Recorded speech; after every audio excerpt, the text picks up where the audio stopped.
Hello and welcome again, everybody. So, let's go ahead and step right off into how we last left our beloved and intrepid adventuring party. After a long hiatus, finally returning back to our characters, we return just as our party has managed to make themselves not only into the arms of a welcomed village, at least if you could call it that, but to that of some, well, interesting experience after finding out that their bard being possessed by some sort of bread demon-like spirit.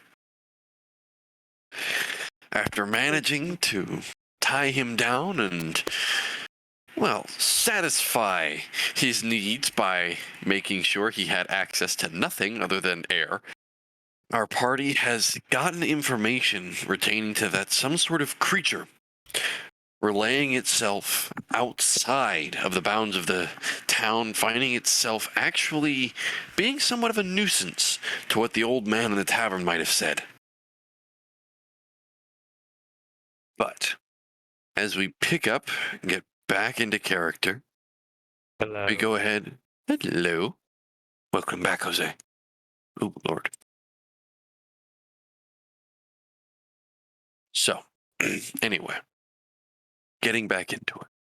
As we step back into character, we go ahead and pick up where we last left off, as currently the party just had a long rest, so everything is back, all rages, all hit points, all hit dice, all spell slots. If you want a menagerie, or if I said that wrong. Anyway, if you want to fandangle your spells around, if you're a cleric or so, you can. If you want to choose that, you can. So, anyway, let's go ahead and get back into it. So, floor is yours. What would you guys like to do? So are we still in the town, yes? Yes, you guys are still in the town. And we did find out that How many days have passed? You guys have been in the town for about a day and a half. I mean, you guys really haven't been here all that long. So not enough time for the flute. Okay. Yeah, no. I remember they said it'd take time, but That doesn't mean I can't will time to go forward.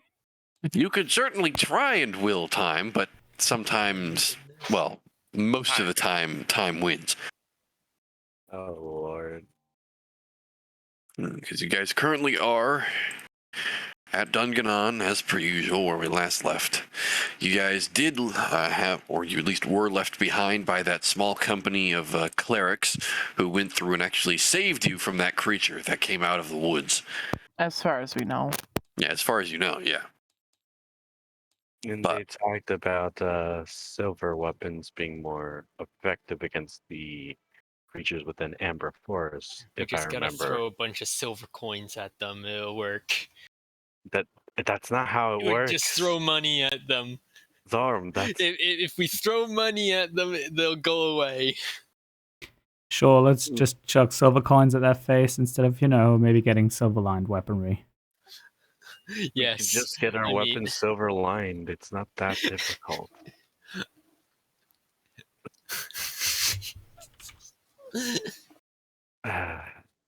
Well, if I remember from last time, trying to find silver weapons was a bit harder to find because they're more happy to smith this stone metal that seems to be much more easily enchanted.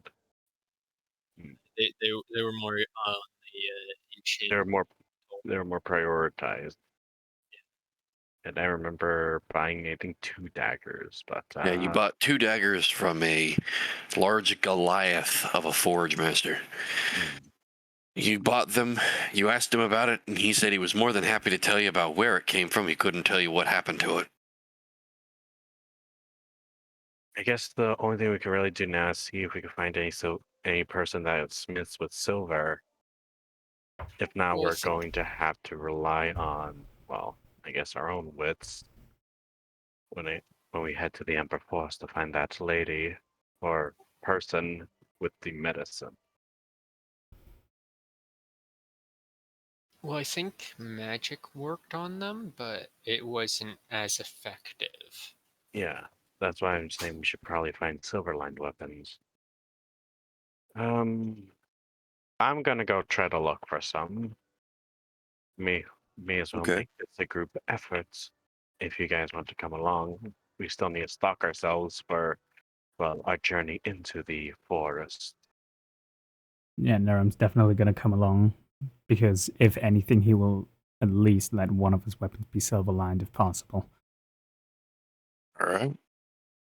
So I'll go ahead and say, if you want, you can assist him and give him advantage on his investigation check, or you can just make a simple investigation check if you want. I will assist. Okay. So Okay. with that, Volus, go ahead and make me an investigation check at advantage because Niram is assisting you. Okay, well that was good because I rolled a 7, but now I got 22. Great rolls already today. Great That's rolls. really good. Get the low rolls out of the way, right, everybody? Yep. All right. Of That roll course. just bumped it out for a good roll. Yep. So, managing to get your way through the city, I mean, believe it or not, since it is a workshop town, believe it or not, it's not too hard to find somebody who has the skill to do it. But the main problem is having the materials. So, making your way around and trying to find out what exactly has the materials and what doesn't, that's what mainly cockblocks you. Most of the people you come to in Dunganon don't have the materials to silver a weapon. They just don't have either the silver on hand, or they just don't have the raw silver that is required, or at least in the amount that you would need. Okay. There is no way to melt down silver coins into You material. could do silver coins, but it takes a shitload of silver coins. Okay. How many gold pieces worth of silver would it take? Gold pieces worth of silver to take it? Yeah, for a weapon, roughly- let's go for the longsword that I purchased. Yeah. That Niram purchased. For the longsword that you purchased, it would require roughly, you're looking at about 15 pounds of silver just to make sure that it was properly done. So it'd be roughly about maybe 15 gold worth of silver. That is definitely a cost that Niram is willing to take, and if we include the cost of labor, how much would that total up to? Niram is Cost going to of ask labor for doing this. Go ahead and make me a charisma check. Let's see how good you can get this price. that. All right. Don't expect anything. Straight charisma, right? Yep, straight charisma. Yep. See who's willing to sell to you. Wow, that's a 2. That's a 2 plus 1, so that's 3. Lovely. You come across a really gnarly looking half orc. His lip is half bent upwards after it looks like someone hit him in the face with some sort of hammer and it curled up and never healed properly. The nose is half crooked to one side, long beads of pretty much braided hair that come down over the back of his shoulders. He looks at you and just kind of, you almost seem to have offended him, and you're not sure if you can tell by his face or by the way he's looking at you. It's probably because I brought a weapon to him that isn't made by him, and asking for it to be silver lined. Possibly. Probably. He's going to apologize profusely, and Naram is going to offer up to pay up to double the cost of labor if necessary, if they're willing to take the job. First you come and insult me. Now you want to pay me. Alright, fine. We'll say, once I finally do get the materials, and you finally pay me for my work, I'll say an additional 20 gold. I'm willing to take that price. I'm very sorry if I offended you, and I'm sad to say that I don't know how. I am maybe not the brightest person around, but again, I offer up my apologies, and he's going to apologize both in common and let me just double check because I think he actually speaks Orcish. Indeed, he's going to apologize both in common and in Orcish, Right. no matter how broken it might be or lack of practice. He actually seems rather surprised that you actually know Orcish. And you see him kind of blink as he looks at you and tilts his head.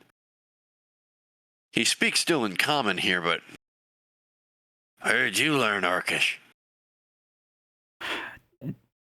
Back when I helped out the guard, it was a necessity to at least be able to communicate to everyone.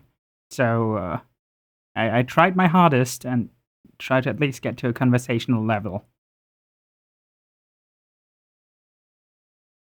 Your Orcish sounds more clannish than it does Orcish, but continue working on it, you might be able to get it.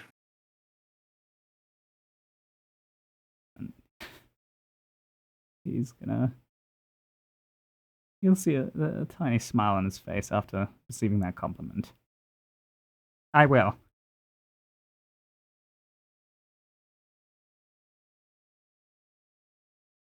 And Anyway, I should be getting the materials in any time soon. Gotta put the request in.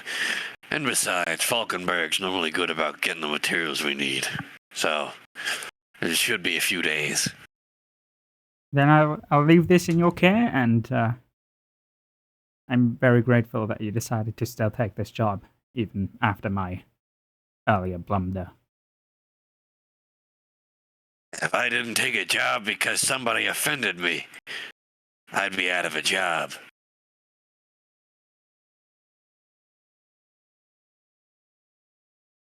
So,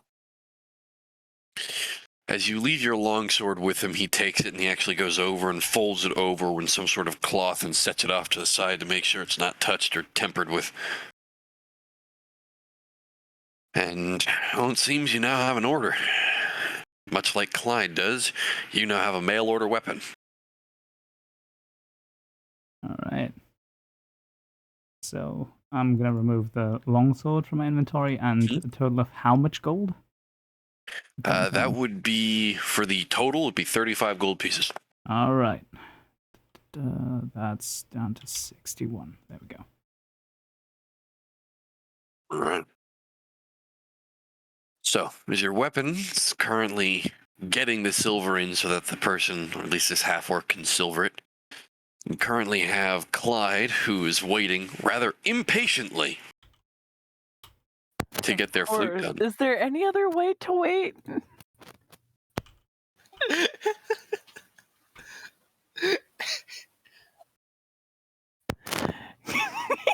Like we're I guess going to be out of the town for a little bit. It's not like we're going to like miss it. You can just pick it up when we get back. Quiet, you.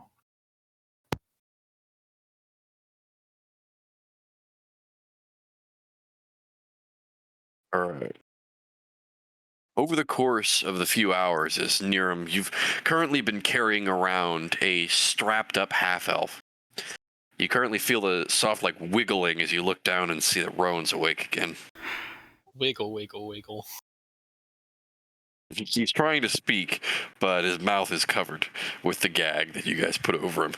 Now I'm just gonna take off the gag and just go. Have you finally calmed down?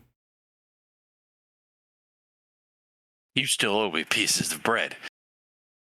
You owe me But yes, about, let's see, 5 years of my life and my entire sanity. well, frankly, that doesn't sound like much. I mean, out of a 40-year lifespan, 5 years is a pretty big amount. With the small ability that he has, he's currently wrapped up like human luggage. He just kind of shrugs his shoulders and tilts his head so he can just somewhat look at you. I mean, I have like 3 loaves of bread in a bag of holding that goes to another dimension. That is true. That is true. He doesn't need to know that.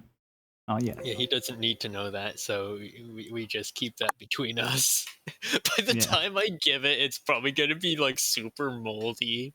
I'm probably gonna forget about it. Well, Like to be midway fair, through. the bag of holding is basically a vacuum. Does food deteriorate in a bag of holding? Yes, it does. It Okay. does. Things still deteriorate in there. Yeah.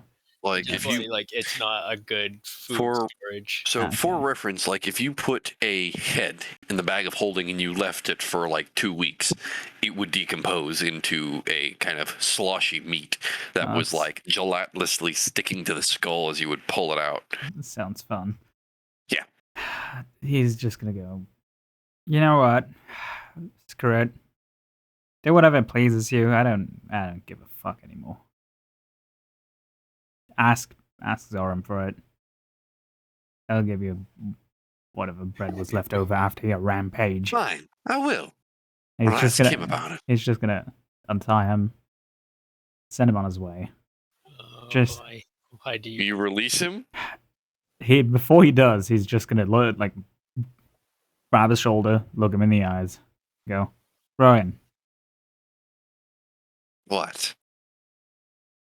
just turn it down. Be normal. Not. I wasn't gonna go that He kind far. of raises Just like, his chin at you and squints his eyes. I make no promises. And he walks away. yeah, he's gonna just let him go. Zoram, eventually you have a familiar half-elf walking towards you. And probably the scariest thing about it is that he's just walking. No. There's no emotion to his face. He's not staring at you. He's just walking towards you. Menacingly. He's just standing there, menacingly. Oh no. Uh, I probably made a bad decision, but you know, what is life without a few fuck ups? It's not life. Are you calm?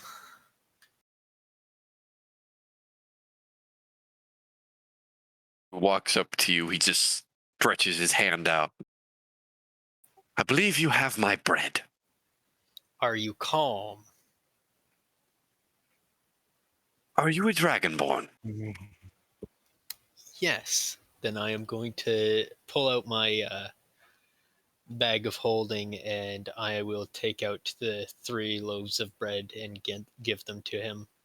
You hand them to him, and he just snatches them out of your hand, and he actually stuffs them into his own pouch and breaks a piece off and starts munching on it and looks at you as he's currently stuffing his mouth with this handful of bread.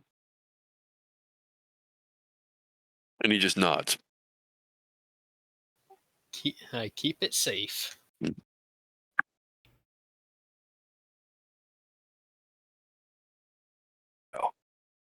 As all of you start to reconvene after about maybe an hour and a half, after Niram does what he needs, Volus gets the information that he requires.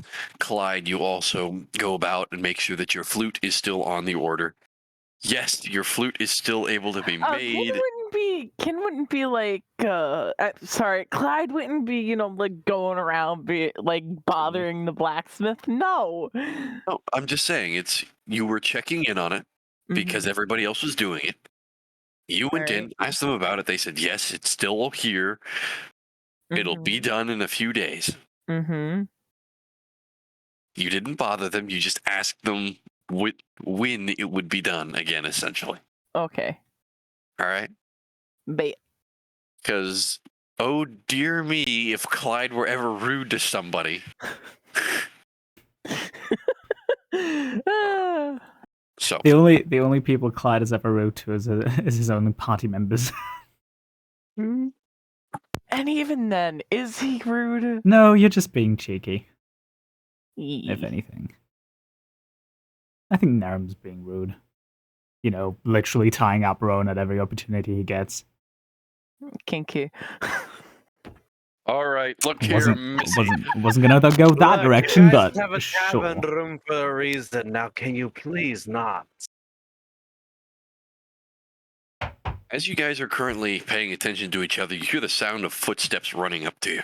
You look over and you see the individual guard who has actually met you at the opening of Dungannon. He runs up kind of panicked.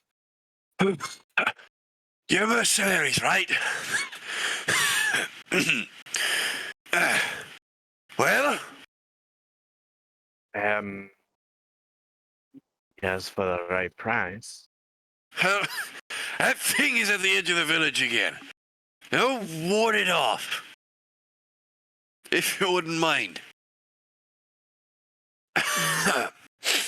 Yeah, thing. Oh, you mean that Steve's a little weird, bit out of breath.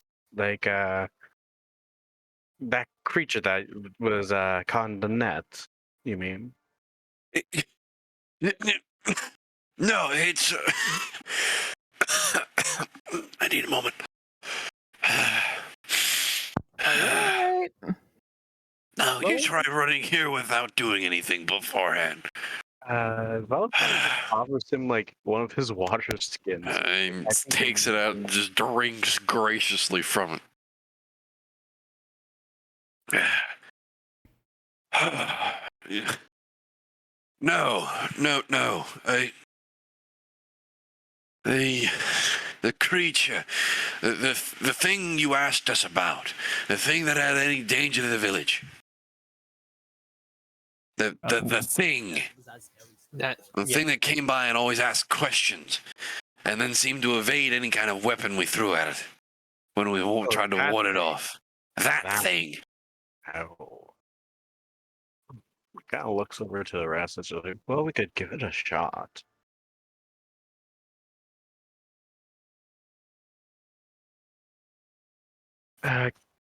Come on, guys, let's go see what the heck this creature is about. Might be in tide with catching our medicine.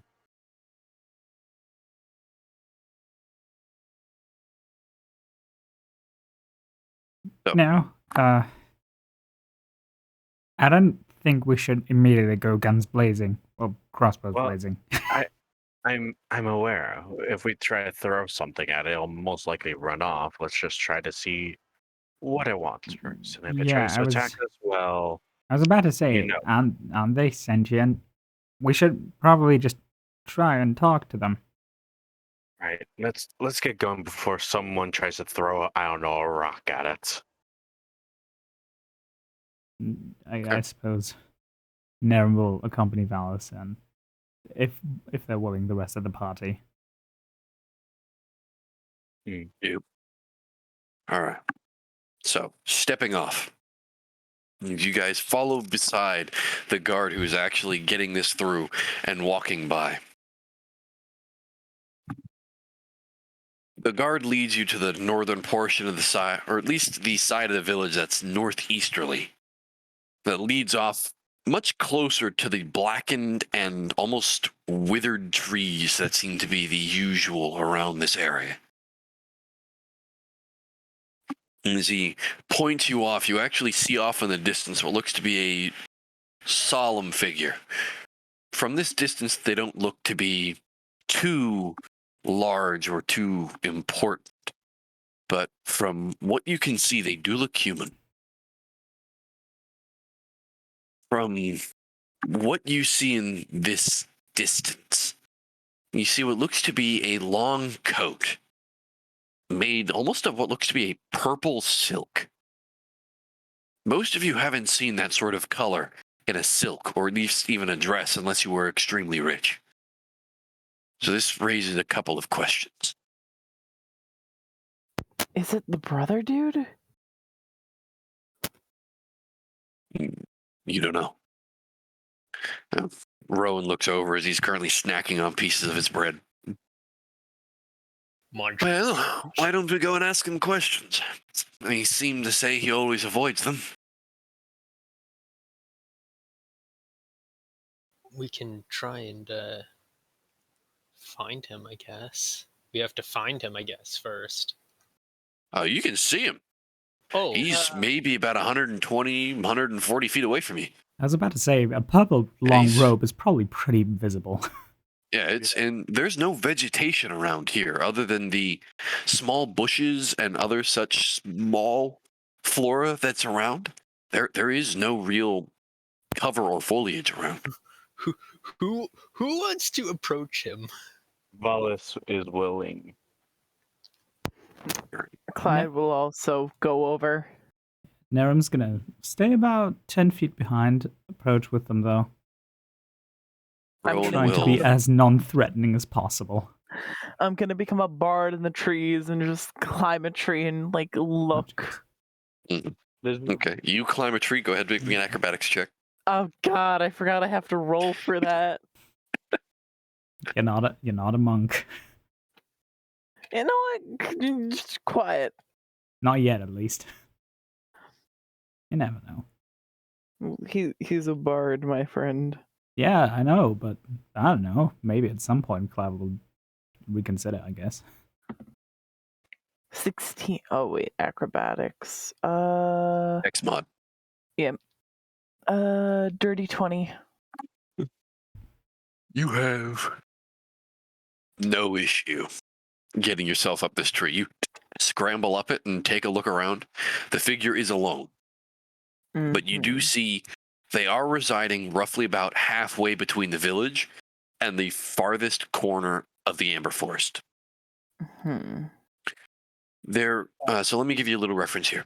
The blackened, withered trees that are around like a small, lightly populated forest, or at least a lightly covered, shall we say, you see that there is a small plain of roughly about maybe 100 feet that breaks off between the blackened trees and then spreads out into the long and essentially luscious forest of the amber forest of which you've been described. The Mhm. greens and reds of the foliage really do create a very fine backdrop here, almost worthy of a bard song itself. Mhm. But from what you can tell, this person, or whatever it is alone. There is nothing around it, and it does not look to have any other creature with it. Mhm. And that's what you can see with your passive perception. If you wanted to try and look a little bit harder with your perception, try and pick something out of the details, you can. But from what you can tell right now, there is nothing. I would like to like lean over and try and be like, "What is there?" If that makes any sense. Yeah, you just release to me your secrets. Yeah, kind of just like hanging over the branch, like trying to like get a closer look, All right. being like, "What are you?" I believe Volus, you and Zoram will be up first. Yes, I am actually gonna first walk up to 60 feet All right. to the creature. So So he walk. has his hands out to show that he doesn't have a weapon. Okay. So, looking at this creature as you continue getting up, you start realizing the distance was a little bit of a construed. You see that this figure is fairly tall, hidden because they are somewhat sitting on what looks to be one of the only downed trees you've seen in this area. Getting closer still, you see a long kind of mane of white hair that shocks back. Almost not exactly a bone white, but it isn't bleached either. It looks like a natural white hair. Whiter than anything you've seen. And as you step over to it, you see as it looks over to you with kind of a neutral face. And what would you like to say? Greetings there, lad. Or, well, greetings there. It seems the people of this village have been, well, chasing you away with their weapons, have they not?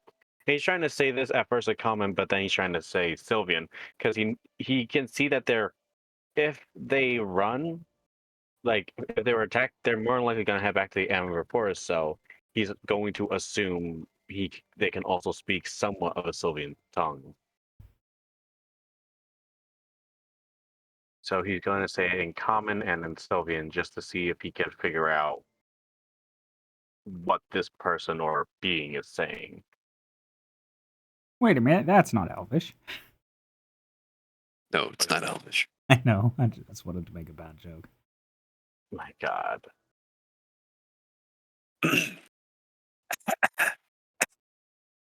Excuse me. He will simply respond with a nod, looking over the men and the people in the party.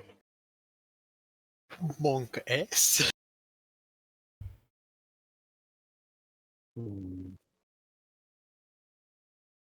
Clyde walks over and nonchalantly shifts his bagpipes over and kind of brings the Don't you mean initial. Rowan?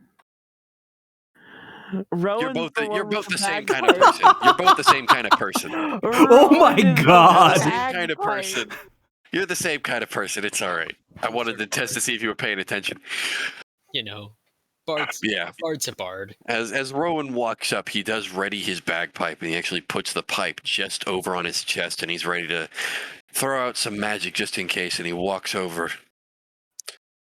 So, you any danger to us? Not unless you make me a danger. Do you have a name, perchance? I do, but it is none of your business. None of our business. Well, I guess you could say so. But it's better to be courteous, is it not? He kind of looks at the purple silk he has. Haven't seen silk like this in a while.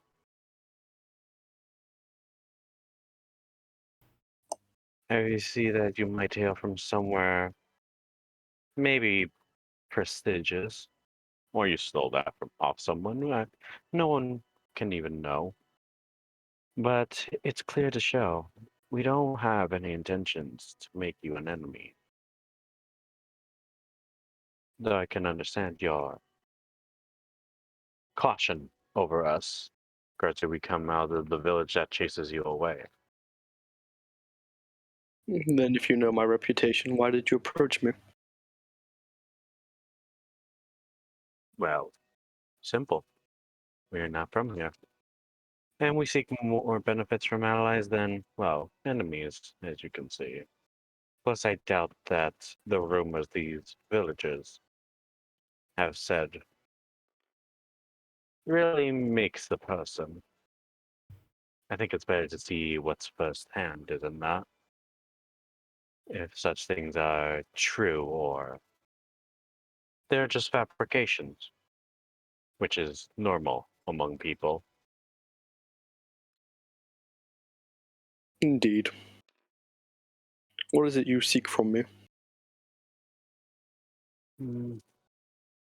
Well, he kind of thinks back.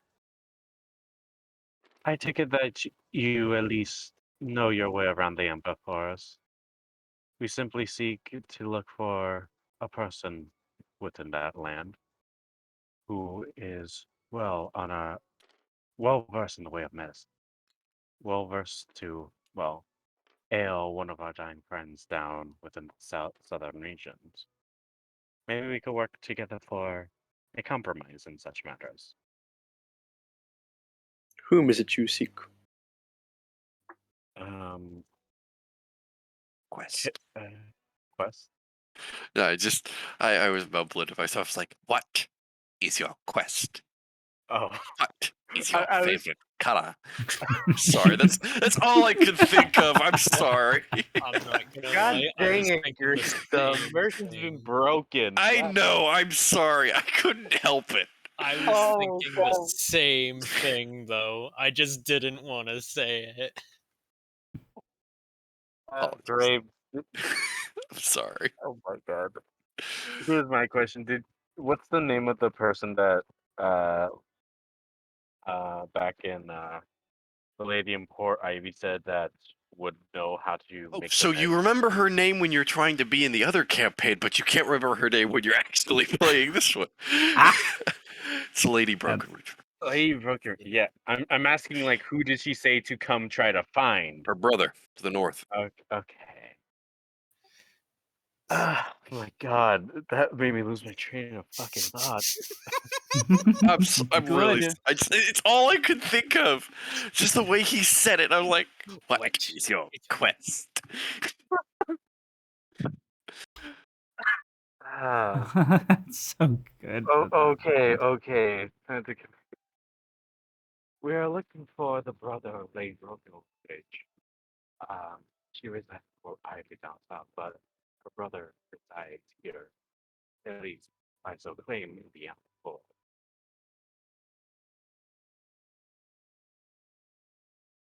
They're a hair folk, right? Oh, be right back a second, good thing. If memory serves me, the Lady Brokenridge was a hair hair folk, right? Lady Brokenridge is a furry. Lady Brokenridge is a roughly about here. I'll give you the full description and rundown because you've met her before. Yeah. Lady Brokenridge stands with an air of grace about her that kind of radiates off like an actual noble might have, or at least some sort of princess that you've met. As you would look at her, you would see that she has very humanoid features, a very soft, almost olive skin that leads up into a reddish hued iris. The white hair that comes and falls down off of her head and down over her shoulders is very finely braided and very finely kept. Looks clean, much like that of her robes that she wears. The main difference that would throw you off from initially seeing her is the two large white rabbit ears that puff up from the top of her head.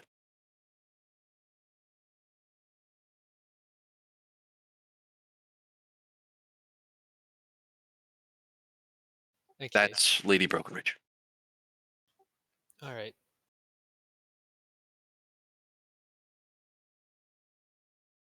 He would simply shrug and respond, I have no clue who you're on about, before turning away.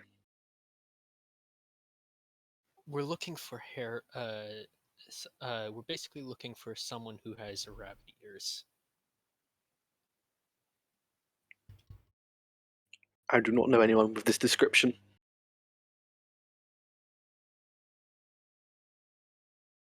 I know some clerics' orders, but I don't know this particular person.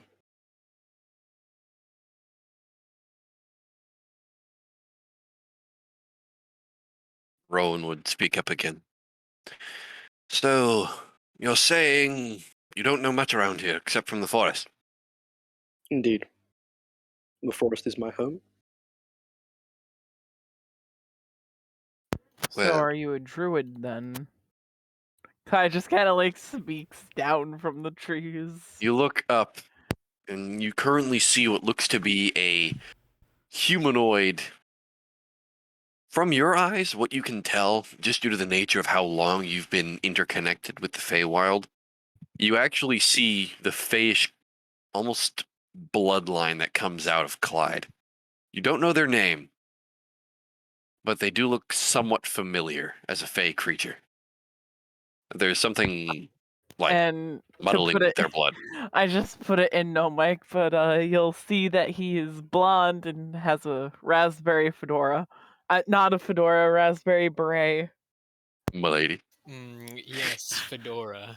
Why do I just It's a imagine? beret. Why do I just imagine Clyde like hooking onto a freaking branch, just hanging like hanging down Yeah, from it, that's- just talking, Yeah, no, that's probably what like just hanging doing. over backwards, just I'm going. just Oh hi, how you constantly now- doing? I'm sorry, I'm just thinking like fedora now, and Oh it my just makes me God. chuckle. Oh my I god. mean, maybe one day I'll get him a this? fedora, but There for we go. now it's a beret. Milady. He has. Remember, he it's has- the song Raspberry Beret. Whenever you picture Clyde, picture that Prince song of Raspberry Beret. He also has a deformed small frog plush pinned to his jacket that just sits on his shoulder. Why? Why not? Gently looking up, he would speak to Clyde. No, I'm not a druid. Come down here this instant.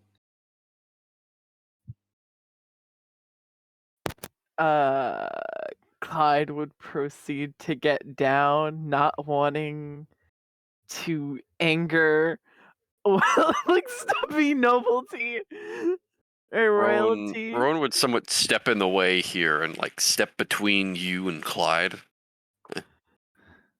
Makes you think you have the rights to be giving orders around here. He would simply shrug. Why do you think you have any reason to defy me? He looks around. Well, frankly, because we're more armed, I would believe. And you're the ones that want something from me. I have no use for you. You only have use for me. Squint slightly.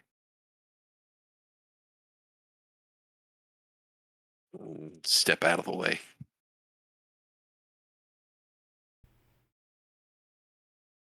Clyde, you make your way up.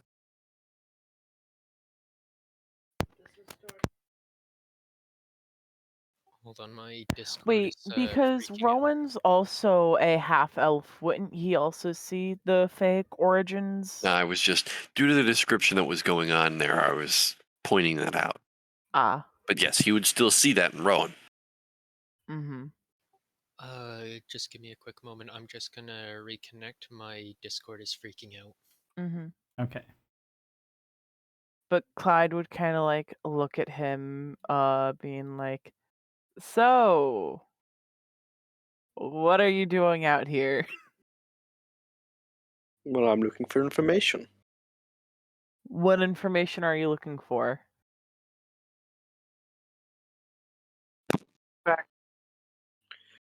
Information on a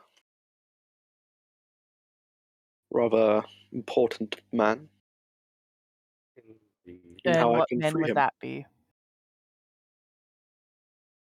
What? Clyde asked, who would that be? Lalem. Who? I think I'm saying that right. Lalem, the Great Red Prince. Clyde looks to the other party members, being like, "Who?" Hoping and/or praying that they somewhat know who the hell this Red Prince guy is. You look over, and even Rowan looks stumped here. He's like, who? Would they have heard anything from their travels in the village? No, don't think so. That name No. never came up. There is. He's talking about, or this creature. He's talking about things inside the forest. You guys have no idea what's inside the forest. Apologies, but this reference is very, very vague from us. We've never stepped foot within the Empire Forest, so we don't know what conflicts the, well, inner dilemmas or inner politics of such.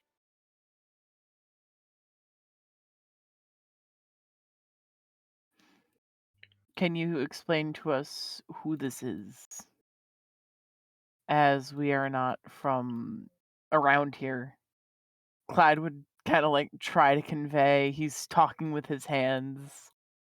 He's he's trying to, just I don't want to say be chill, but like be chill if that makes any sense.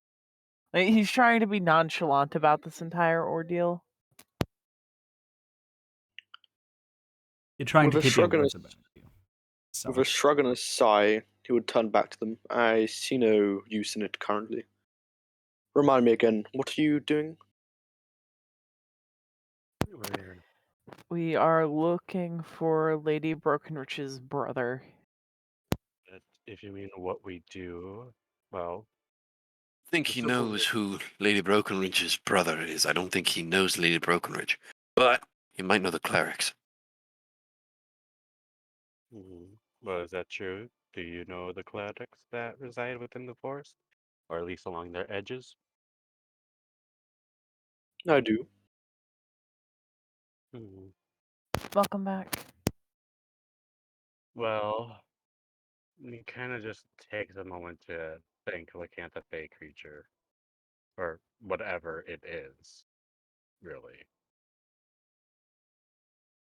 Well, the most we can really ask for is if you could assist us in our search for, well, Mr. Brokenridge.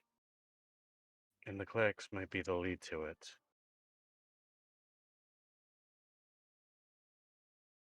Mm, I can do that. However, I'd want something in return. mm. Well, it was best to ask. What is it that you seek? As I've previously mentioned, I am seeking information on the Red Prince and how I may aid him in being freed. Well, we are a bunch of travelers. We travel two lands far and wide, at least on this island and the next. Maybe that is your answer that you can seek, or hint of the Red Prince. That is what we can at least assist you with. Once we have found your Mr. Broken Ridge, as long as you aid me in searching for information afterwards, I will consider this. Very well. Very well. Then I guess we have a deal, creature.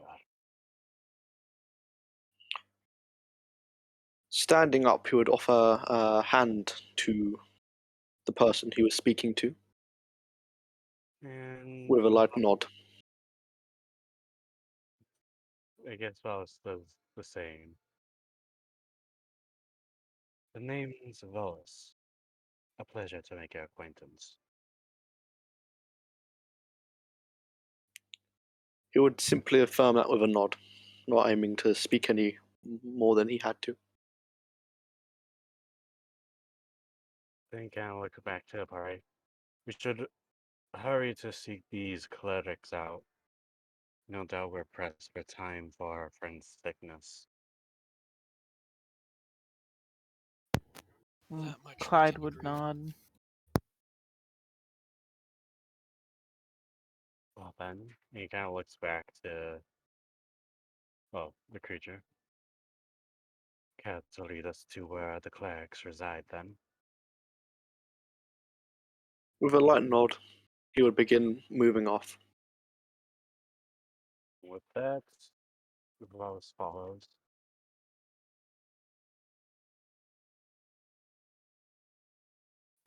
Clyde would truck along Same as Narum. on for another adventure.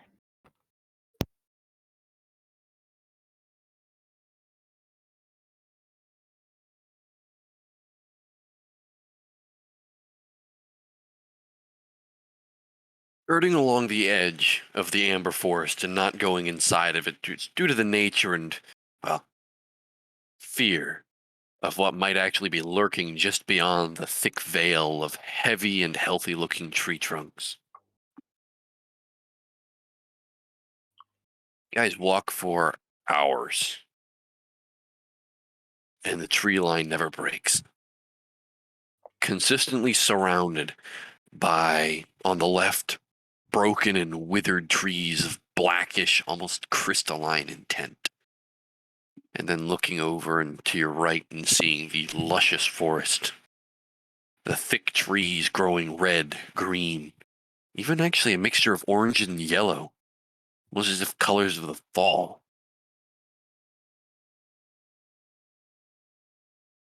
As you continue marching forward, you do actually start seeing off in the distance what look to be small encampments, look to be fortified. And they range about. You see, there aren't very many of them. But they are prevalent, and you take heed of them. On your travels, you see two of them, most of these to the northwestern portion of the Amber Forest.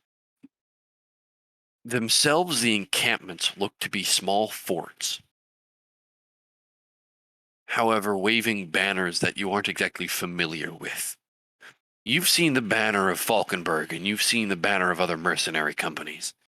These don't look like mercenary companies. Those look like clerical orders, or from what you can tell from this distance at least.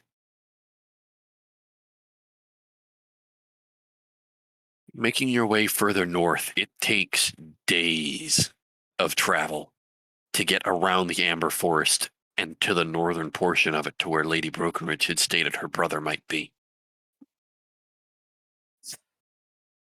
As you camp out for the first few nights, it's quiet. You guys still remain just between that precipice, breaking between the retained, blackened, withered creatures of the trees that reside outside, and then your backs against the Amber Forest. Anybody want to take watch? I'll take watch. Nerum's going to assist with that. I'll Zorm take will second take- watch. Okay. I guess Zorm can assist with that. All right. So, first watch, I believe that would be Niram and Clyde. Go ahead and make me a perception check.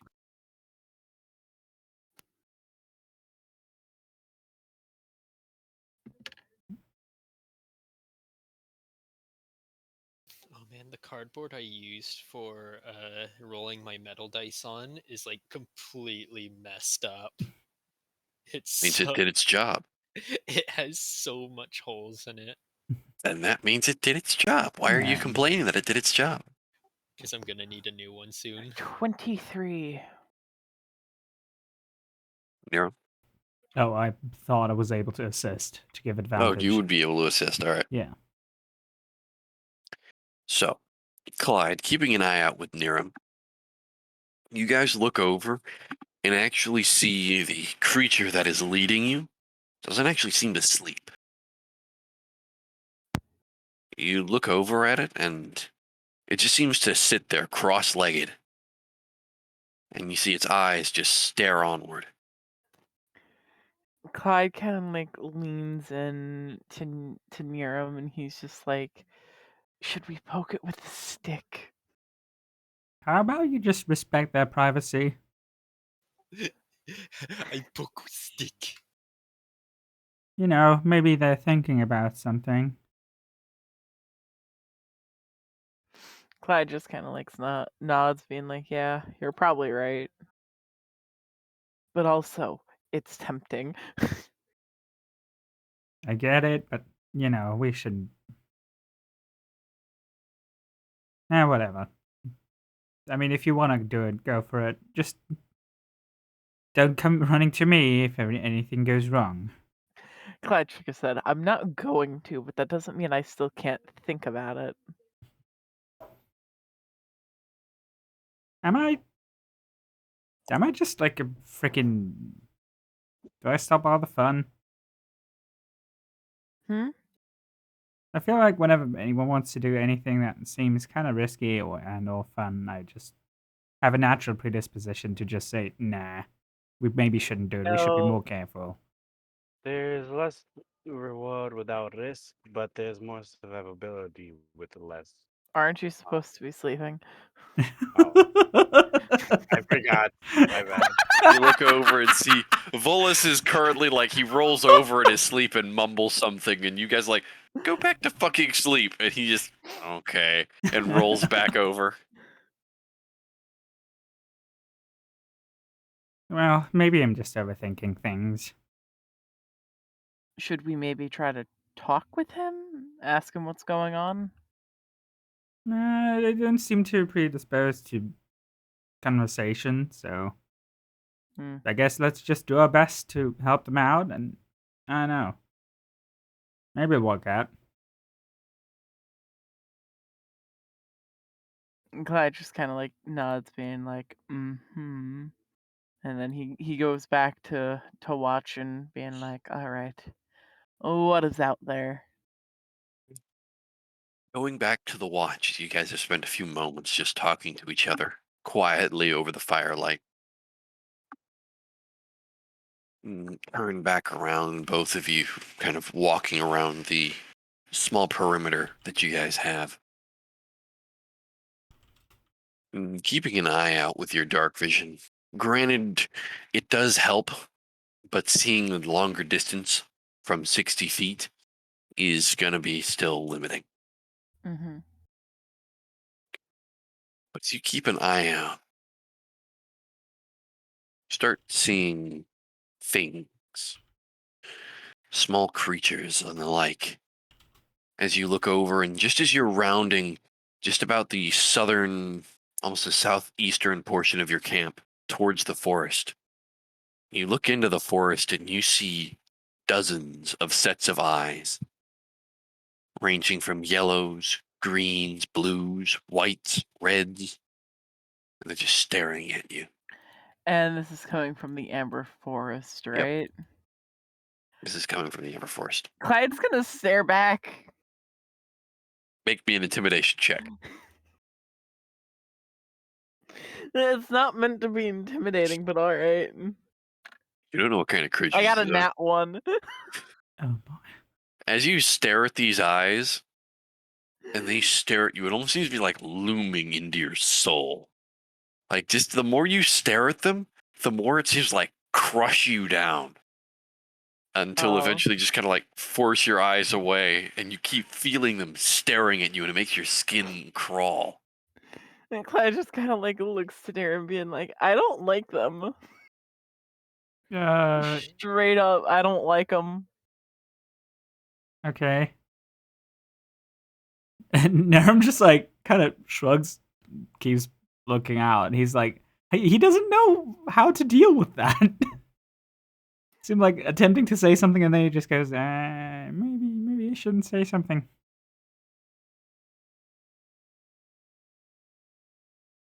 You know, I'm gonna look back, and this time I'm gonna try to intimidate them. Can I do that? You're gonna look back and try to intimidate them again. Well, no, I wasn't trying to intimidate them last time. This time I'm gonna try to intimidate them. Okay. So as you look over, you gather up your courage, Mm-hmm. and you bring your eyes back across. Go ahead and make me an Oh god, intimidation check. what do I add for intimidation? It's your I charisma believe modifier. charisma. Mm-hmm. 15. Because I got a 10 plus the 5, which is 15. Mwahaha. As your eyes slowly track back across, and your head snaps to almost like a gun turret. You actually see as your eyes linger on it, a couple of the sets of eyes actually disappear back into Yeah, the that's forest. right. You better run. No, I'm Some just of them kind are of. still watching you, but some of them will also run off. No, I'm just kind of looks over. You doing okay?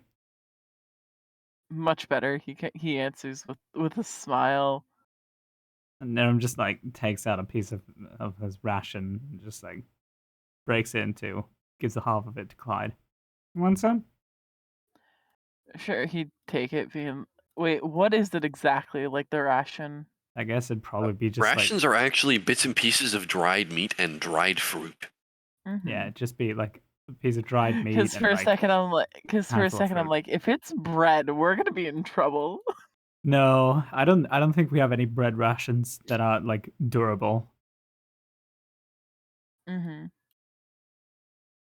We only have the fresh loaves, and they're all in Rowan's possession, and Nerm's not gonna touch those. Mm-hmm. He's not insane enough He's to not do that. stupid enough to learn. He's not stupid enough to lose a finger. A finger, try a hand. Yeah. Just gonna hand over a bit of his ration. And Just, Clyde takes it. He munches on it. you know, I haven't cooked in a while. Maybe I should give it a Didn't you try almost at some burn point. down the boat? Yes, I did. And ever since then, I didn't even touch a freaking ladle.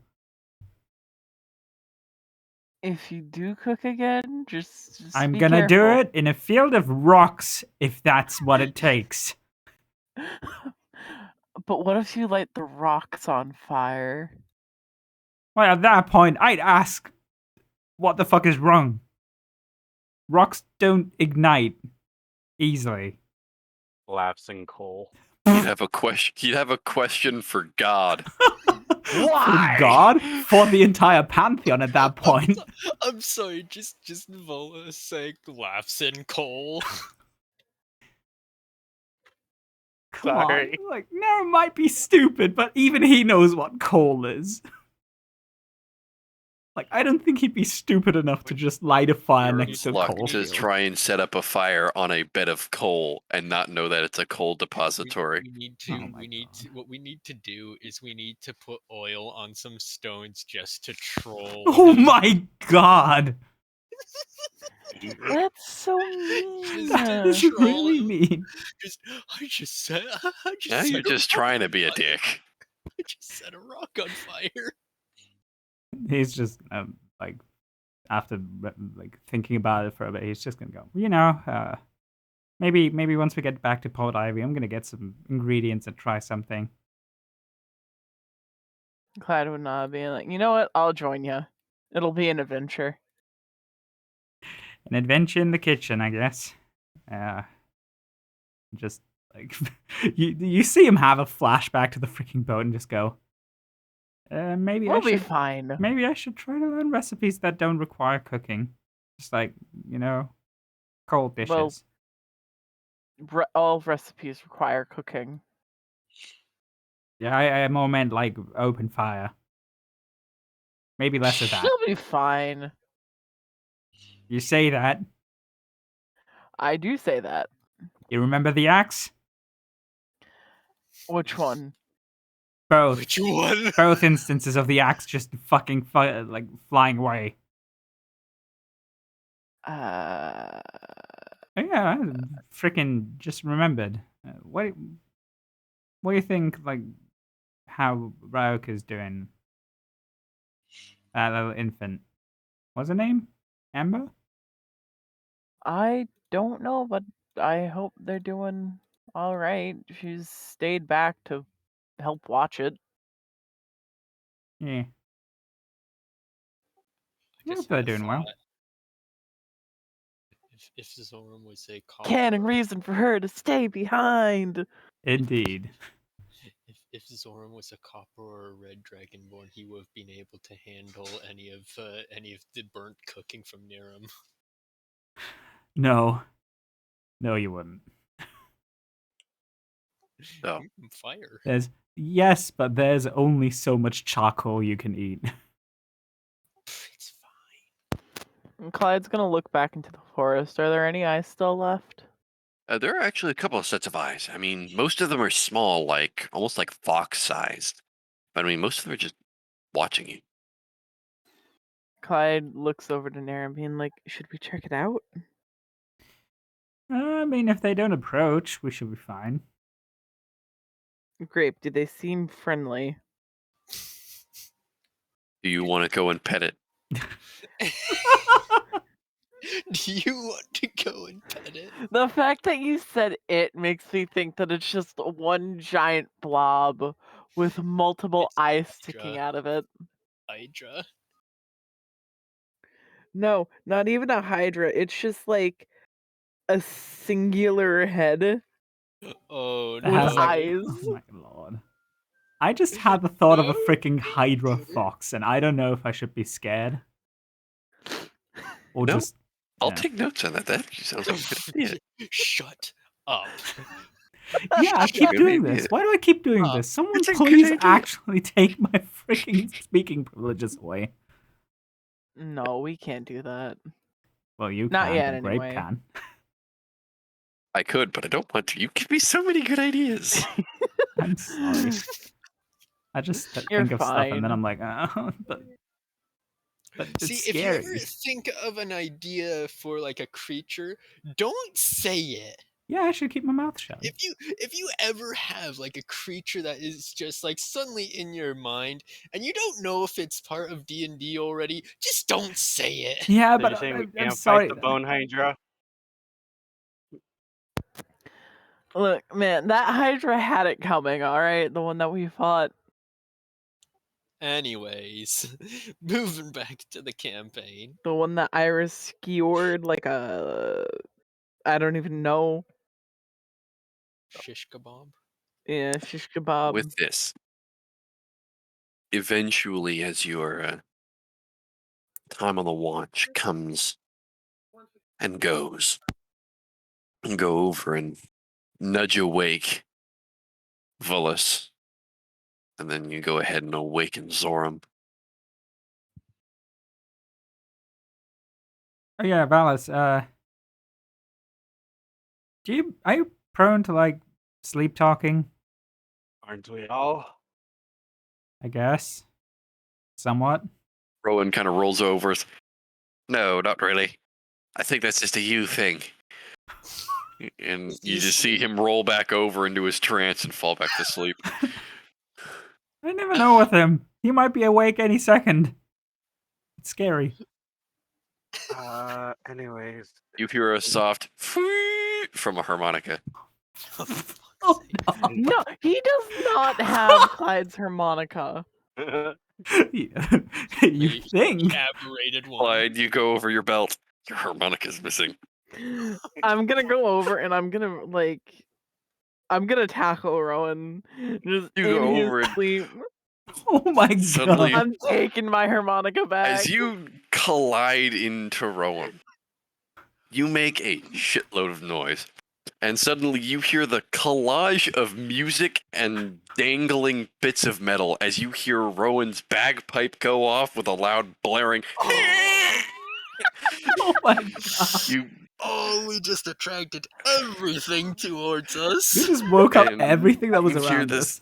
You hear the sound of Rowan tossing and turning with Clyde as he was kind of jumbled awake. I wish I had hold person, so I could hold the person. those Clyde, two you fit. eventually you get on top of Rowan and you start pulling on the harmonica and you eventually pull it out of his hands.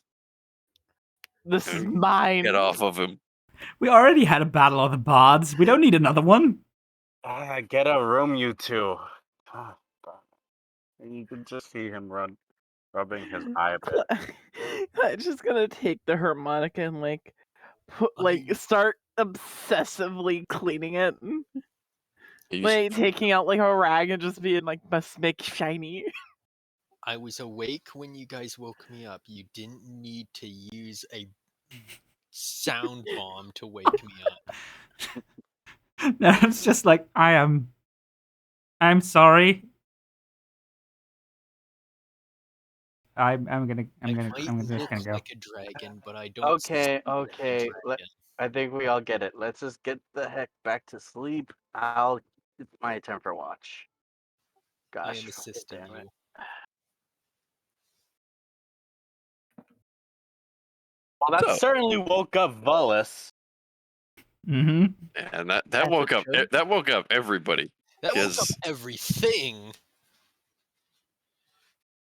And that even woke up your new fey creature friend because he's never heard a bagpipe before. All of a sudden, he just heard the screeching of a bagpipe.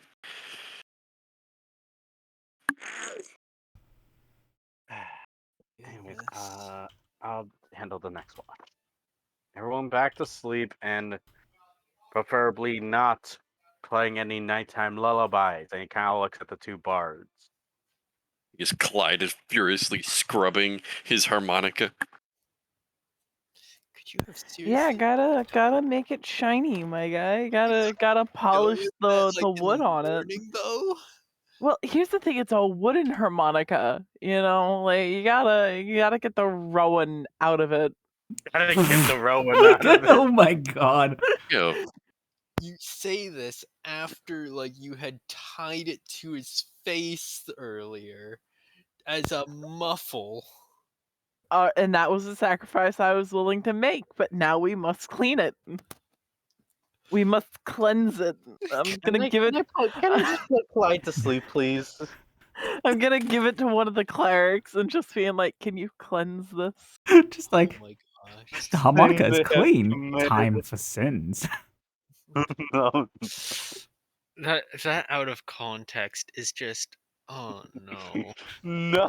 Wait, Oh my what out of God. context? Oh. Okay, Anyways. let's get back before it gets more So- No, derailed. what is it? I want to quote No, it. you don't. Later. You don't need to know. Anyways, Zoram is helping with watch.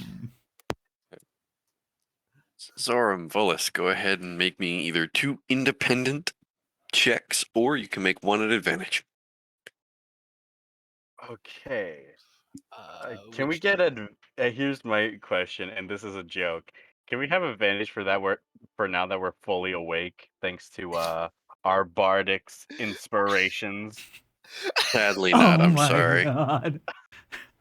I could give bardic inspiration. I could No. start. I could start I playing got a smooth jazz on the 21. French horn. The Did you- chorus of no that immediately came out from that. It's like, I could use Bardic. No. Did you roll with advantage or did you roll singular? I rolled single. Okay, so I guess I'll roll my separate roll then, because I'm assisting.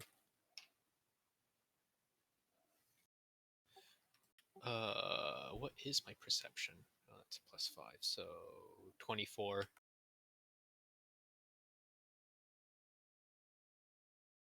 Keeping an eye out through the night, you actually look over and see the fey creature you guys have been somewhat led by for the past day or so. You see as they have somewhat, well, from what you can tell, they're not moving. They're just sitting there, eyes somewhat staring forward, half closed, legs crossed, sitting down, being very quiet. It just kind of draws you off, like it's like, just, it's weird.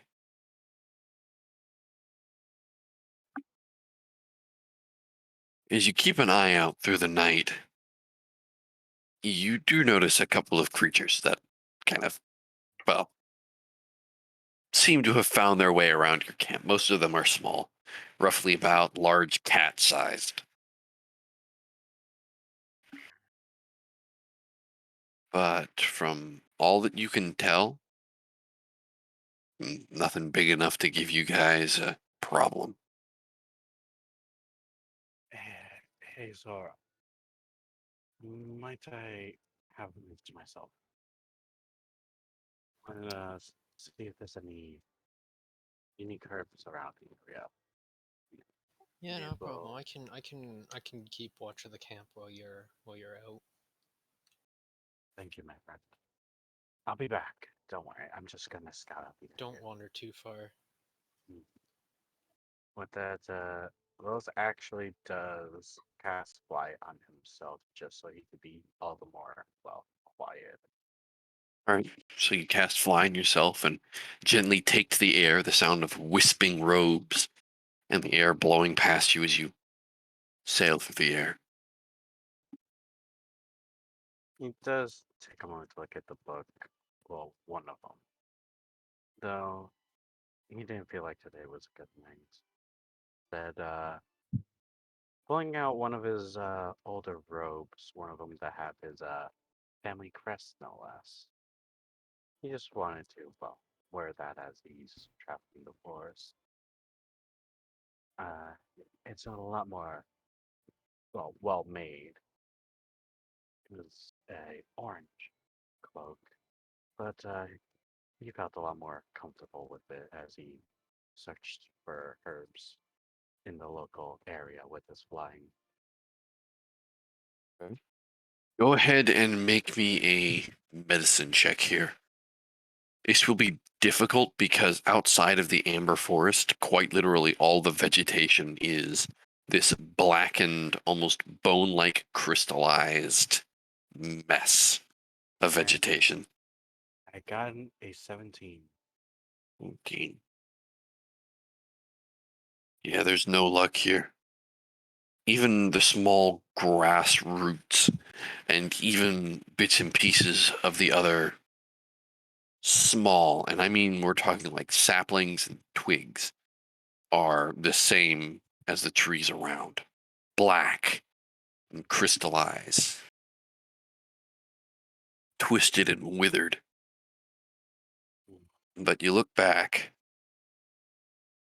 and you see looks to be a small herb just kind of dangling out from the ground beyond a couple of trees from the Amber Forest.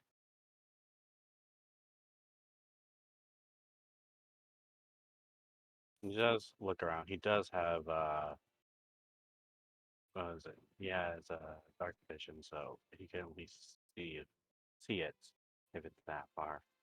He does hover his way over to the herb, but he's cautious. You hover over to it, and you look over and see the ring of trees that create almost like a soft barrier into the forest. And you look through and see as the herb is just within. If you reached your hand in, you'd be able to grab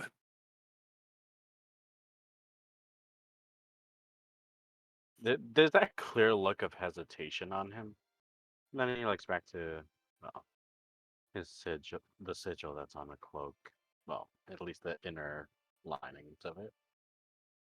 With a sigh, he soon grabs or at least tries to grab the herb. You reach your hand out, and you hear a soft. You look over, kind of startled. You see the fey creature.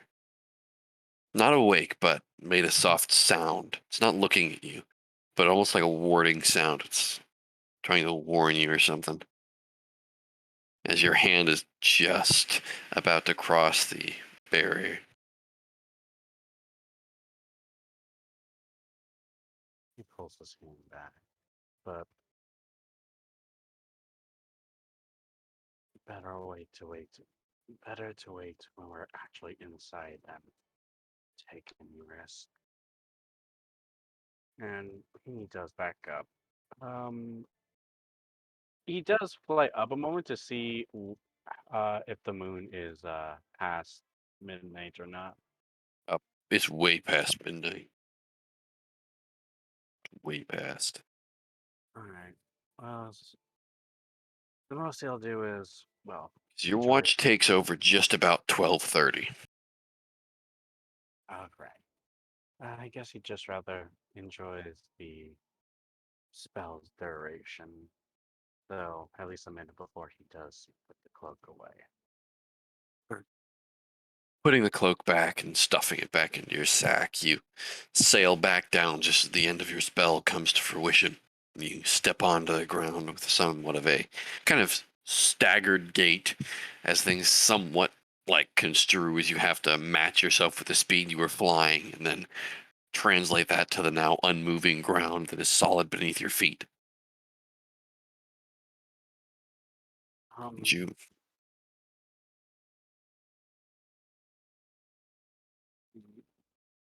kind of just looks around for a moment to see if anything has changed since we went out.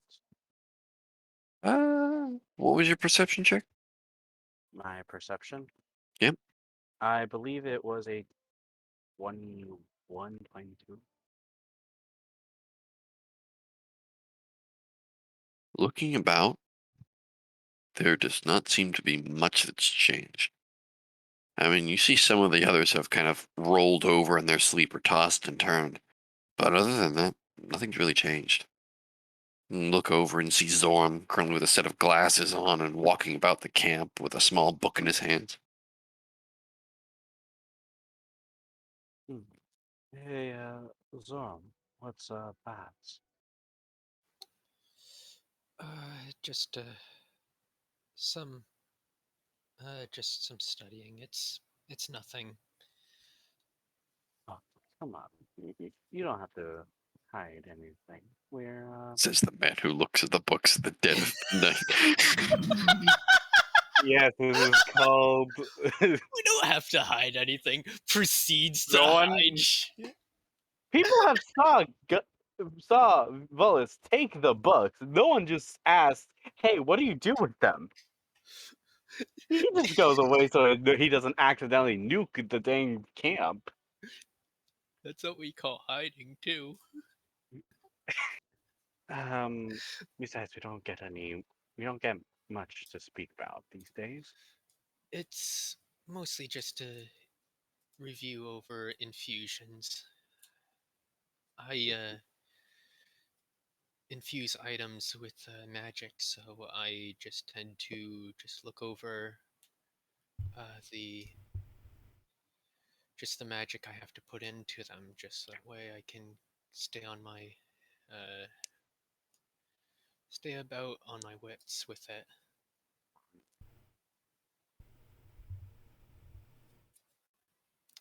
It's really nothing much.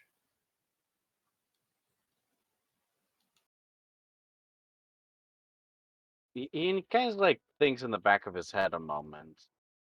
He does not know too much about artificers, from the fact they make weird stuff.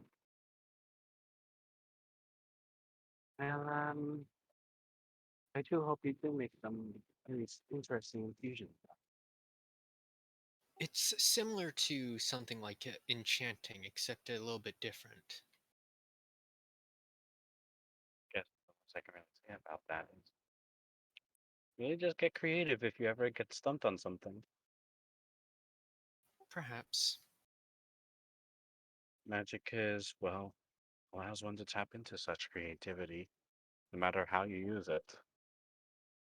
For better, for worse, it lets your mind run.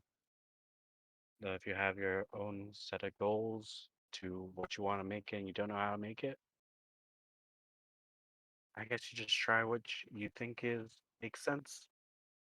You see if, well, Well, this magic kind of could keeps help. my mind off of the dreams, so Dreams, you have nightmares. it's nothing. It's just the dreams of the past, or at least what I think might be the past. Ah, It just keeps me from thinking.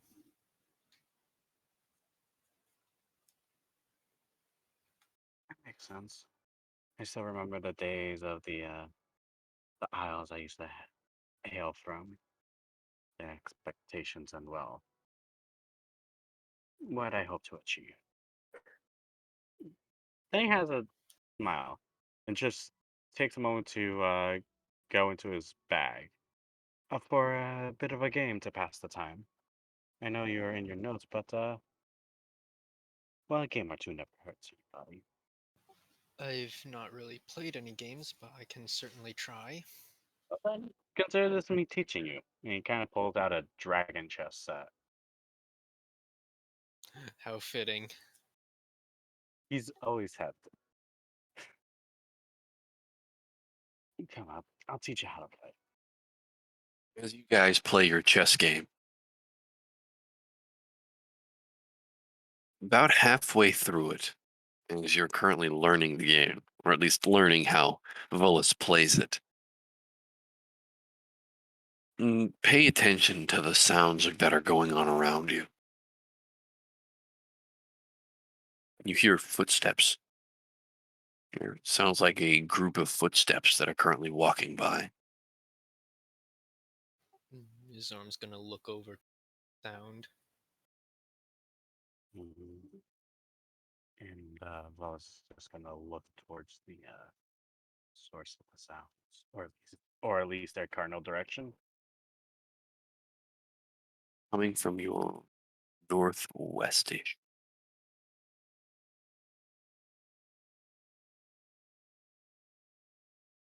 Just hear what sounds like footsteps. And you hear metallic and sounds like boot leather and metallic footsteps.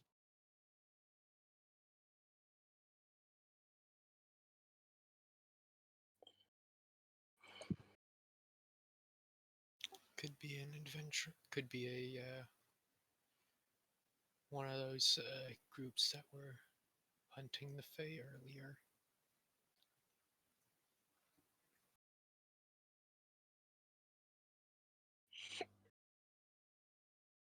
Go in the back of his head. What?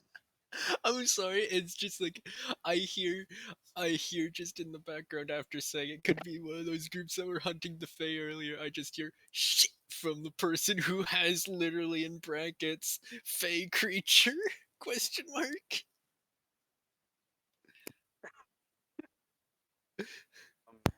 I might Nice. go take a That quick was just gander. so well timed. Right. I'll go take a quick gander. Okay. Maybe it's those clerics. I'll just I'll keep an eye out and kind of watch your back. And Zoram will pull out his crossbow. Mm. Oddly enough, he doesn't actually load it. Be ready to just wake up the others. Yeah. They're, I don't know, bandits or something. Oh, trust And me, I have a way that will wake everyone up. please don't tell me it's more bagpipes. And with that, he's going to actually try to sneak his way over towards where the sounds of these footsteps are coming from, trying to use the blackened trees as cover. Go ahead and make me a stealth check.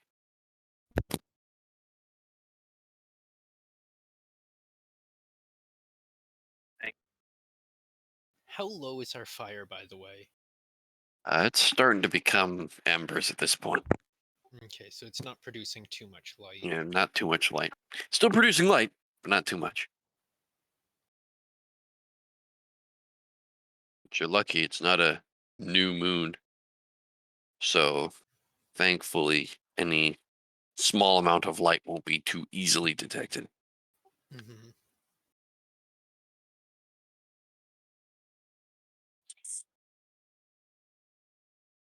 Down.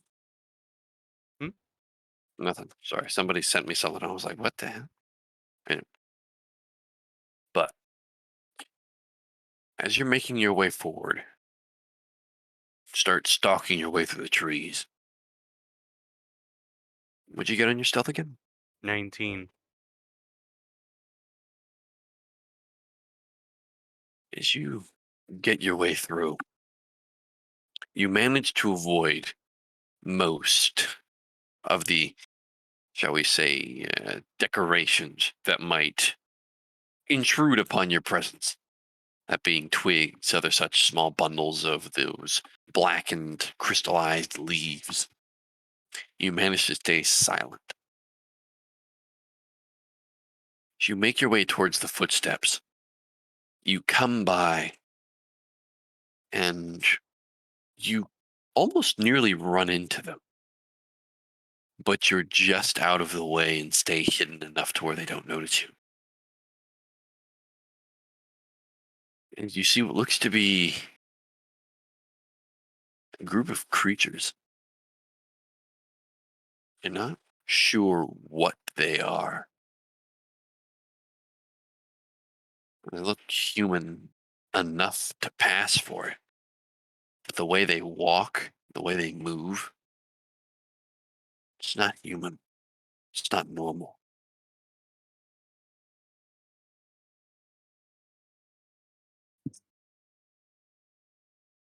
Like, for Volus himself, he's just like, well, those aren't hunters, nor do they look like clerics.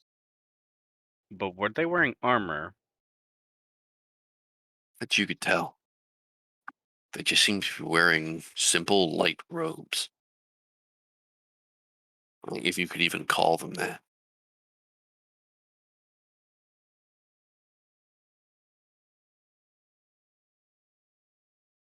Hmm. He might just follow them for maybe about a minute, if anything, but if there's nothing so far, he's going to return.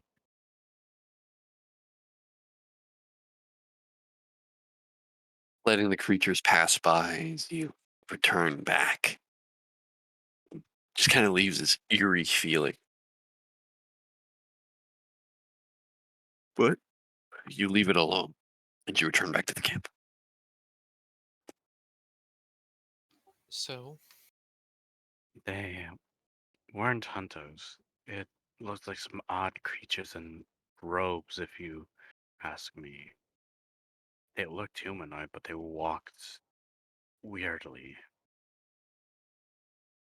What do you But mean by that? Like almost they didn't shambling walk. or They didn't walk like a normal person.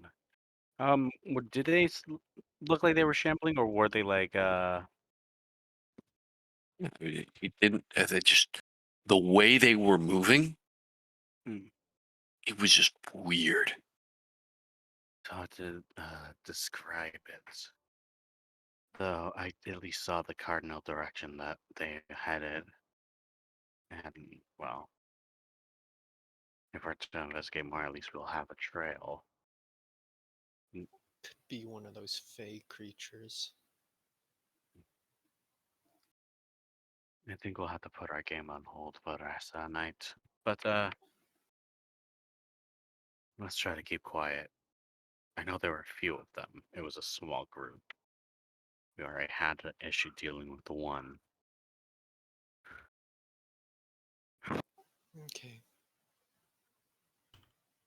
And Zorm is gonna kind of sit down and kind of close his eyes to listen. Almost in a meditative stance, kind of just listening.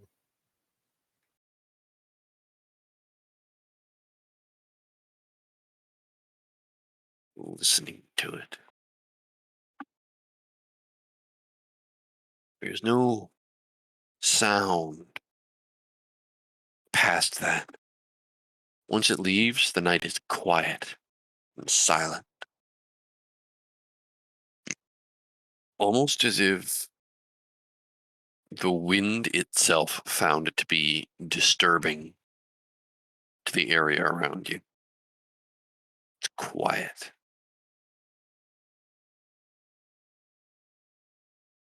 Eventually, as the sun starts slowly peeking over the horizon,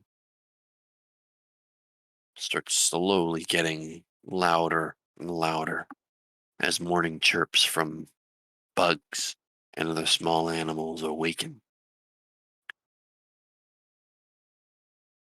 But just still can't help the feeling of whatever that was really eerie.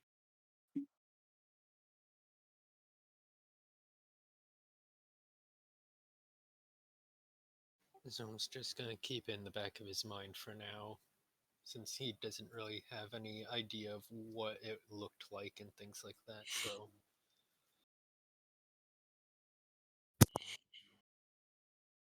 he wouldn't really Bench. identify anything. You gotta be back one more time. Understood. But eventually the rest of you awaken. And you look over and currently see Zorm and Volus staying awake or keeping a vigilant eye out for something.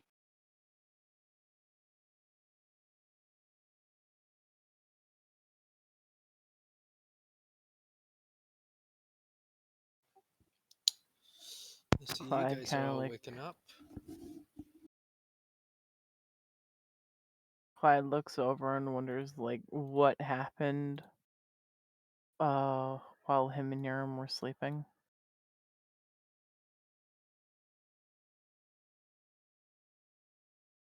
I don't know if Owen you rolls over too.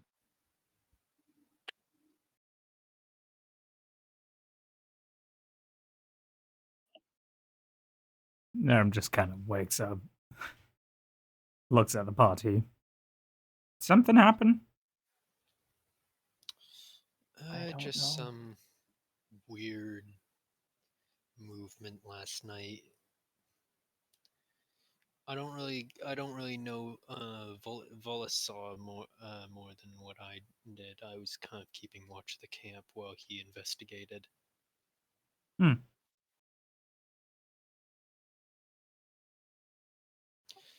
Said something about humanoids that walked weird.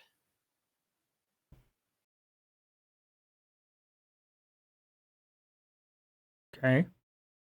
That's What all I way got did they from walk? You're asking me, but like literally, Volus is the one who would know more than I would. Alright, I asked that question in his general vicinity. What way did they walk? Saw them walking roughly about southwest, almost. Like, how were they walking is more so what I mean.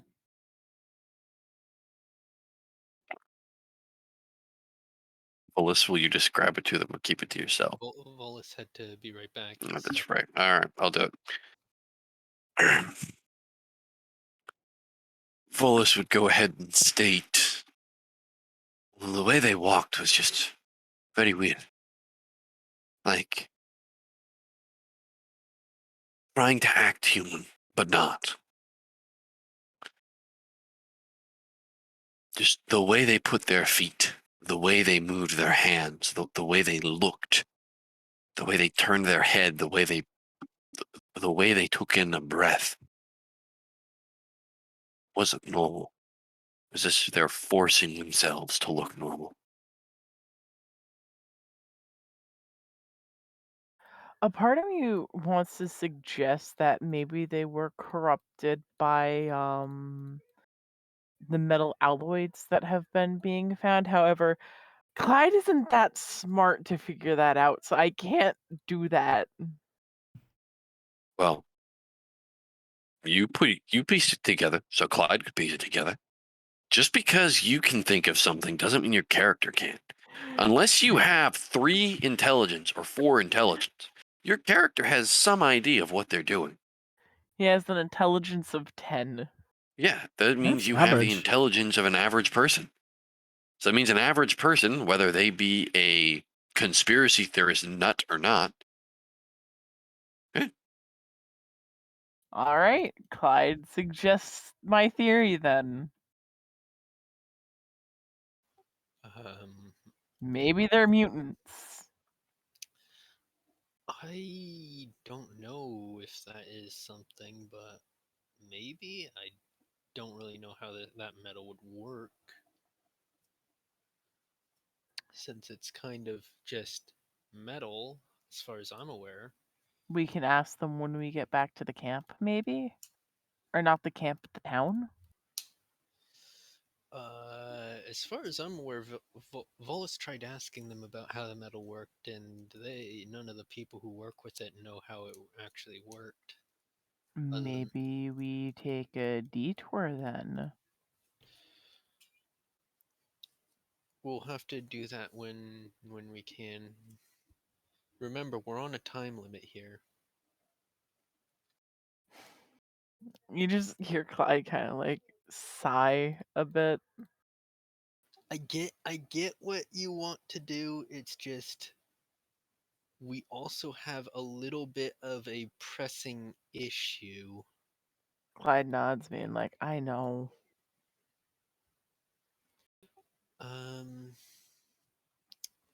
So are we all ready to go? Kind of just get us moving again. Kind of just try and keep an eye out for anything that kind of is walking like it's trying to pretend, I guess. I'm ready as I'll ever be. Clyde would look over his belongings to make sure his harmonica wasn't stolen in the middle of the night. Was not. Clyde would not. Alright, I'm ready. You know, I could just put that in my bag of holding if you want. Clyde would hiss at him. Okay, I was just offering it. Just it's safe in there. It's extra dimensional. Yes, but I would have to go to you to grab it. Okay. I'm just offering. I'm good, thank you, though. Sorry about the hiss. Yeah. Oh no. Hope and Beth are transferring over. No! Both their characters are hissing. They're both furries. Clyde is a half-elf. He don't got ears or a tail. I mean, he has ears, but they're elf ears. It's like shooting fish in a barrel. Nice. All right. So, getting yourselves back together and managing to throw yourselves back into what you would have as a somewhat coherent group. Were we ever coherent to begin with? Maybe. It's like the Windows XP logo. When you guys hit a corner, you have a great idea. Mood. But Oh my goodness. as your guide leads the way, actually, Mr. Guide, I'd like you to go ahead and make me an Arcana check. All of us? No, Nope, no, the just guy. him. I got a 4. Mhm. Starting off strong. Starting off real strong. Good to see that the batting average is still the same. Yeah. As you're focusing on it, trying to remember exactly what kind of clerical order they're talking about, especially to the one to the north. There's only 3 you can think of. As you're thinking of this, you suddenly have like a cold shock. Like somebody just threw ice water in your face. You just stop for a moment. And look to the forest to your right, and then the trees to your left. There is something wrong here. And you have no idea what it is. Oh no. All I can. I don't Grape, know can I why, but just. the first thing that came into my mind was, we're stuck in the Feywild. The first thing that came to my mind is they're gonna come eat your toes. And that's a bad hammer. Oh, come on. The first Think thing that about came what to you have my said. mind was just the Lost Woods. We just Oh. go in one side and come back out where we came from. We just constantly loop. Oh no. I remember as a kid I would get lost, like actually lost in the Lost Woods and have no idea where I was going. Just listen to the music. When it gets louder, you're going to the right path. Oh, I don't think anybody's generous enough to be playing music in this forest. Yeah, that'd be nice. Oh no, we're lost. Okay, so he's gonna put his hand up, just his right hand, and say, "Stop. Something's not right here."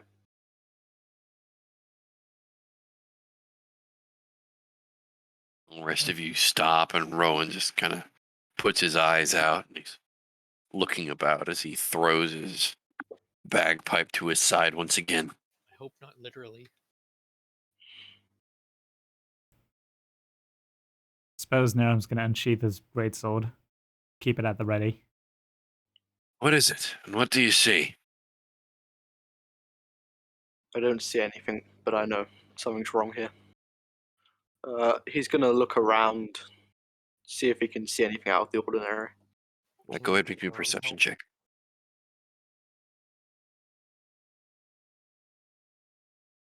A 6. 6.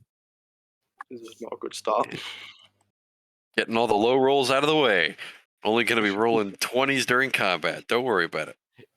You're like the opposite of me sometimes. You use weighted Sometimes. dice, motherfucker. Keep your mouth shut. I do not use weighted dice. Weighted dice con 4K by Nero. No, well, I don't see anyone's dice usage. We're going off of trust here.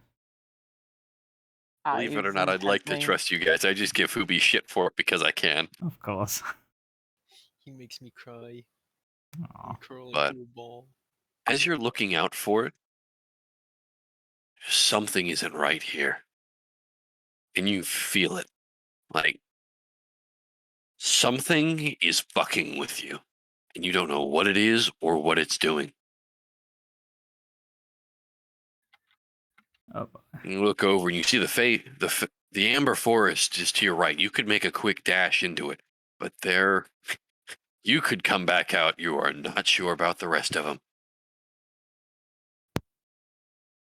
Well,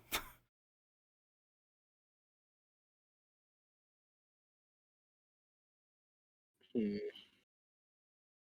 I'm going to pull out my Arcane Focus and hold it while continuing to look around. What is your focus again? I have a rod. As Harry Potter over here whips out a small wand. Sorry, I had to. I'm sorry. But as you pull out the small rod and start slowly pointing it about, keeping an eye out, Wizardary.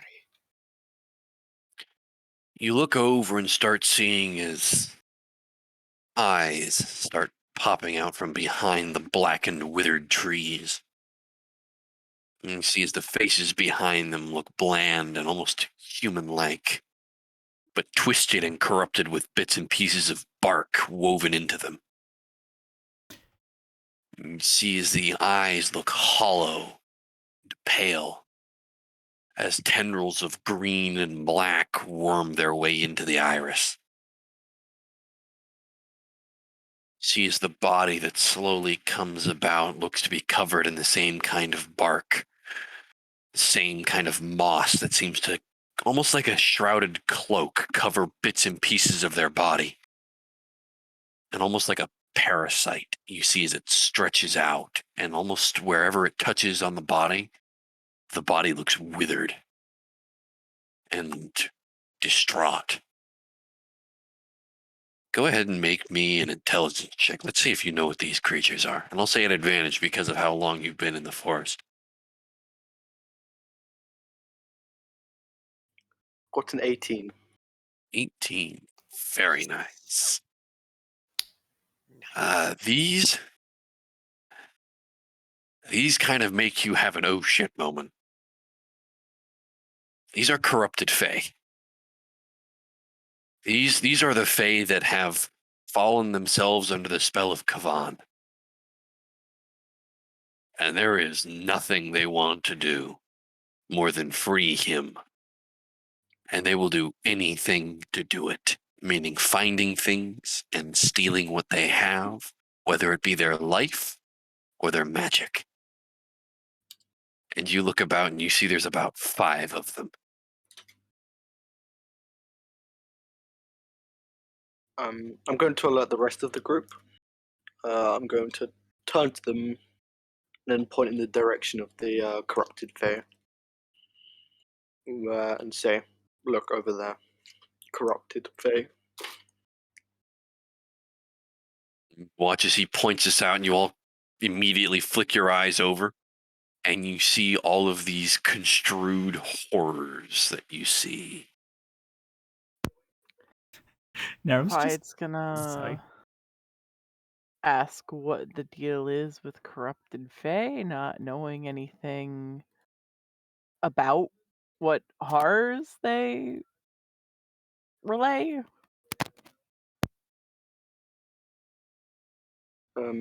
They seek to free a rather evil deity, and they will stop at no cost to achieve this goal, killing and stealing as they go. so That not the does friendly sound kind, like eh? fun. Rowan slowly pulls out, and sounds like he's kind of clearing his throat, preparing himself to start singing. Do we have any way out of this without fighting? It seems unlikely. Well, Can we let's put turn on a this show, shall we? Can we turn this into a stealth mission? Dun dun dun dun dun. Stealth is no longer an option. I mean, they are looking quite like right at us. Yeah, Volus. Your You start Maybe their sight noticing is based on movement. Willis. The same things that Hmm. you saw last night. You're looking at this and you start seeing, you recognize the shape of these bodies. These are the things you saw last night. Oh. Well, Do they have the same set of eyes? Well, it was dark, and while he has dark vision, he can't exactly see everything. No, I mean, what Clyde was looking in at the forest. Do they have the same No, eyes? different set of eyes. Damn. Remember, the eyes in the forest were glowing. They had color to them. Oh, so These, you never told me if the eyes in the forest looked friendly. I didn't have wanna to. hug You them. don't know. Could have been some Oh. critters. But Could have these, been Eldritch horrors. these things look evil. They look like the intent of evil. Tasty. Naram's just gonna shimmy Time on out. over to Did you just Zoram. say tasty?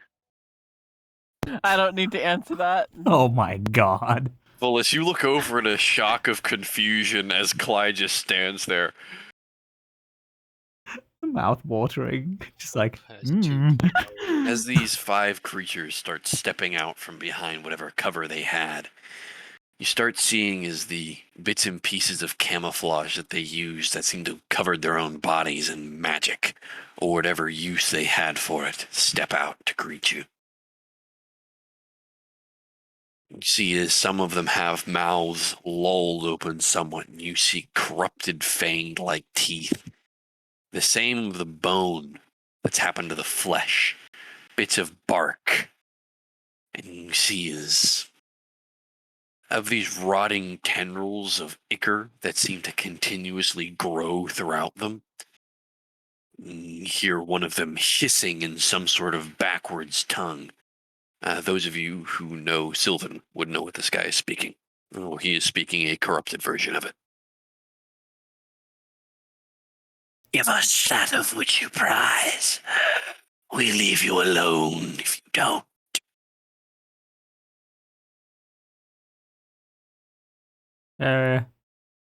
Naram just looks over to Valis and Zoram like, hey, you know what they said?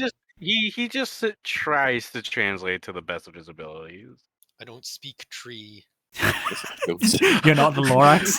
Dang. Zoram peers out from the side. I don't speak tree, motherfucker! Oh my god. Pardon me, I don't speak the Lorax. I'm not the Lorax. I don't speak the trees, and definitely not Vietnamese. Oh my god.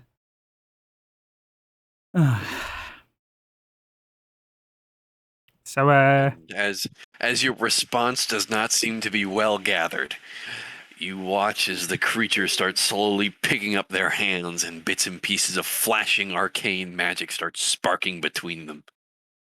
Pardon me, but I don't speak tree. You even That's a quoted the quote, wrong yeah. person. I'm sorry, I don't speak tree, mother. why do I just imagine every adventurer's party going up to something that doesn't speak common going, common, motherfucker, do you speak it? It's like anytime they walk into a creature, it's like you run into an orc that only speaks orc. Beat the shit out of him. Common, motherfucker, do you speak it? It's like, yeah, I mean, I could see you guys doing that. You're violent enough to do it. But as these tendrils of arcane magic start sparking about, with mixtures of things that start slowly shifting to and from, you gather through, and this is not a situation you cannot fight your way out of. Well, who's ready to become a lumberjack? Clyde just Zoram is slowly just- raises Zoram, you his whip hand. your axe out. Oh, sorry, not Zoram. But Zoram, you whip your arcane implements out. Apologies. I said axe there because I was thinking of pretty much when he said Lumberjacks, chopping a yeah. tree. Yeah, sorry. But you whip out your arcane implements as you flick your hands out in a similar motion as to them. Niram, you immediately bring your axe out and you hold it in both hands, ready and striking your powerful pose. And the rest of you start slowly hearing the sound of a bagpipe being full of air as you hear Oh boy. as you start hearing the bagpipe being inflated. Uh-oh. And that's where we'll end today's session. Man was about to nuke him with some smooth jazz from a bagpipe. Pardon me, but I don't speak tree. I'm sorry. Oh my god. That's pretty much Sylvan, though. Yeah, I know, but freaking.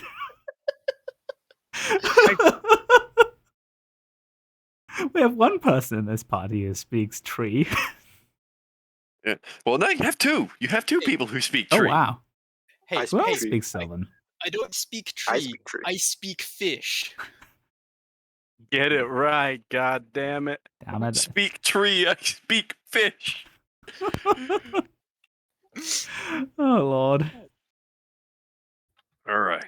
So, as we go ahead and end tonight's session there, I will go ahead and address the followers of Twitch here first. Hello! Welcome and goodbye. I would say I hope you enjoyed it as long as you were here.